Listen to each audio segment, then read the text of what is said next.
आज का प्रश्न काफी महत्वपूर्ण है। मुगल बादशाह औरंगजेब डैश नशे का सेवन करता था।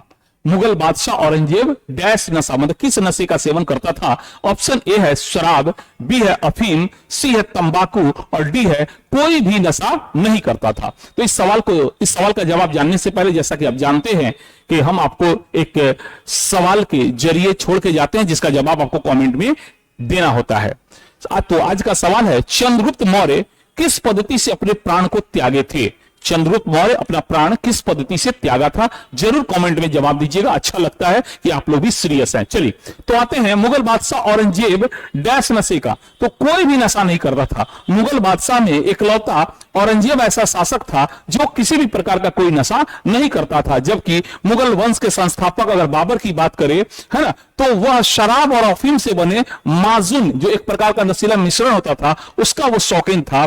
उसने अपनी आत्मकथा बाबरनामा में अपनी शराब पीने की आदतों और बाद में इसे तौबा करने का भी जिक्र किया है।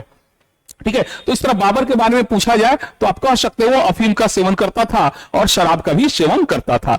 बात आती है हुमायूं की, तो हुमायूं जो बाबर का पुत्र था वह भी अफीम का सेवन करता था, जिसके कारण इतिहासकार कहते हैं वह काफी सुस्त रहता था।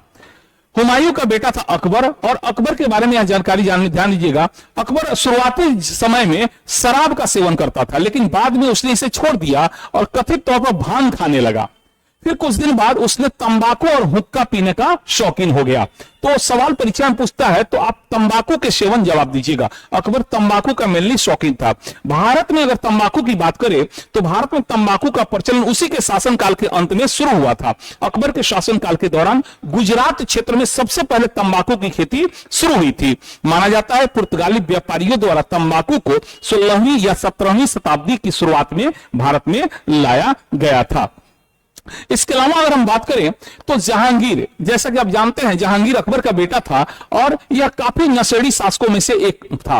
वह शराब और अफीम दोनों का आदी था। वह एक दिन में कई प्याले शराब पीता था। उसकी लत ने उसके स्वास्थ्य और साम्राज्य के मामले पर नकारात्मक प्रभाव डाला, जिसके कारण उसकी पत्नी नूरजहां ने शासन में अधिक भूमिका निभानी शुरू कर दी। जहांगीर के दो भाई मुराद और दानियाल भी शराब पीते पीते मर गए थे, यह भी ध्यान में रखना है। और इस जहांगीर का बेटा था शाहजहां, और इस शाहजहां के बारे में जानिए। जहांगीर के विपरीत शाहजहां को एक संयमी या कम मात्रा में शराब पीने वाला माना जा सकता है। शाहजहां भी पीता था लेकिन कम मात्रा में पीता था, है ना। और शौक की बात कहा जाए तो उसे अफीम का शौक था, है ना। उसके बाद बात आती है कुछ अन्य शासकों की, तो ध्यान दीजिएगा महाराजा रणजीत सिंह। हाँ, इससे पहले यह भी जान ले कि मुगल शासक औरंगजेब किसी भी प्रकार का कोई नशा नहीं करता है। अन्य शासकों में अगर महाराजा रणजीत सिंह की हम बात करें तो 19वीं सदी में सिख साम्राज्य के महाराजा रणजीत सिंह भी उम्र संबंधी समस्याओं और घरेलू कलह से निपटने के लिए अपने जीवन के उत्तरार्ध में माने अंत में अफीम के आदी हो गए थे। मुगल बादशाहों में औरंगजेब एकमात्र ऐसा शासक था जिसने किसी भी प्रकार के नशे को हाथ नहीं लगाया, और उसने अपने साम्राज्य में तंबाकू के उपयोग पर भी प्रतिबंध लगा दिया। जब बात नशे की आती है तो चाय जरूर एक सवाल बनता है। ध्यान दें, 1820 के दशक में ब्रिटिश अधिकारी रॉबर्ट ब्रूस ने असम में जंगली चाय के पौधे देखे और 1834 में स्थापित चाय कमेटी की सिफारिशों के बाद अंग्रेजों ने व्यावसायिक खेती शुरू की। अगर पहला क्षेत्र माना जाए चाय की खेती का भारत में, तो असम की ब्रह्मपुत्र घाटी आप जवाब देंगे। भारत में चाय की प्रथम खेती किस एरिया में? तो असम की ब्रह्मपुत्र घाटी में पहला क्षेत्र था जहां चाय का व्यावसायिक रूप से खेती शुरू हुआ था। अगर ये जानकारी आपको अच्छा लगा हो तो प्लीज एक लाइक, कमेंट, शेयर जरूर करें। इससे काफी हौसला मिलता है अगला वीडियो बनाने का। बहुत बहुत धन्यवाद।